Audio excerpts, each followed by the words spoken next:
With esports tournaments exploding in popularity and offering eye-wateringly large prize pools, it's clear that making it as a pro player is a demanding career path.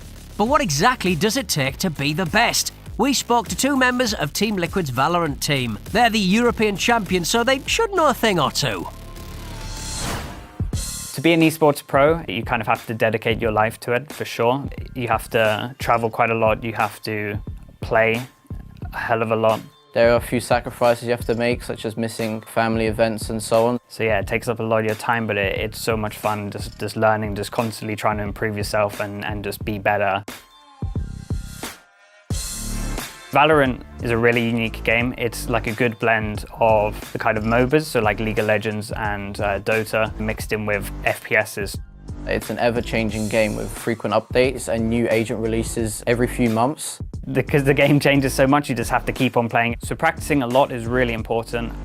Our training in Valorant is comprised of playing many scrims a day and then also going over our matches, seeing what we did wrong and seeing what we can improve on in those certain situations. We practice around 6 to 7 hours a day, sometimes even more when there's tournaments going on.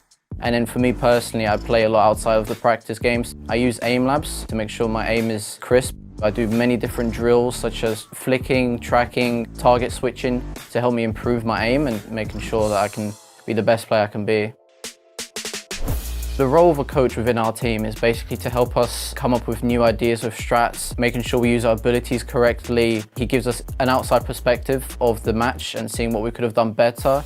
I'm constantly watching the players. I'm quite a big believer in just like hyper-focusing on little things and then making sure they improve that part of their gameplay. The game at the moment feels a bit more like Counter-Strike in terms of preparing and practicing. You can rely a lot more on the gunplay. Once there's more agents and more abilities in, I think it will get to like the more analytical level that you see in like League of Legends or Dota. He also helps us improve our communication, which is really key for a game like Valorant. It's something that we have to practice quite a lot. We often listen back to our communication and try and work out if we can make calls just faster and quicker. Once pushing A, you hold the flank. In terms of competitive matches, as a coach, I get 2 tactical timeouts where we can pause the play completely and I get to talk to the team and kind of tell them what I believe they should be doing. I do definitely get quite frustrated sometimes not having full control. I've not been a support staff much, so it's actually quite new for me to kind of just watch, but I try and have as much impact as possible during the pauses. Team Liquid honestly give us everything. They have a facility in Utrecht, which is a giant facility with apartments above. It has everything we need. It has PCs. We have a professional chef there cooking for us. There's a cinema room for me to do demo reviews. They also provide us with a sports psychologist, which helps us to stay focused within games, give us tips and tricks how to not get down within the games and also just talk out problems within the team. They go above and beyond to make sure that we have everything we need to perform to the best. Hardware is very important. You want to make sure you have one of the best PCs you can to make sure you're not worried about performance hits. You definitely need a good graphics card, a fast processor. It's also really important to have a good monitor with fast response time and a high refresh rate. But like if someone has a monitor that's giving them extra time in terms of frames coming through, like that's an advantage. You want to have the best edge you can have possible. We primarily play on desktops because the screen is a lot bigger. It allows you to be a bit more comfortable in like your position where you place your monitor, your keyboard, and your mouse. We use laptops when traveling to just play games while on the go. The laptop itself has everything to run the game to a really high level. There's an AMD Ryzen CPU, which is really, really good in Valorant right now. Good graphics card and definitely the 240Hz monitor that's built into it is really good. It's definitely something that I believe is essential.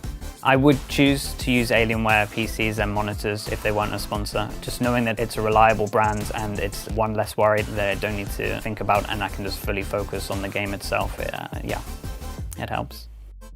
I don't think Team Liquid could be as good as we are without the hardware that we're using. We have to have it.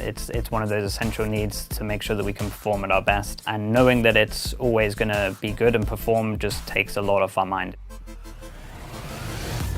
There are no killer features in peripherals these days. It's mainly down to just comfortability. So it's really personal preference on what you want to get out of it.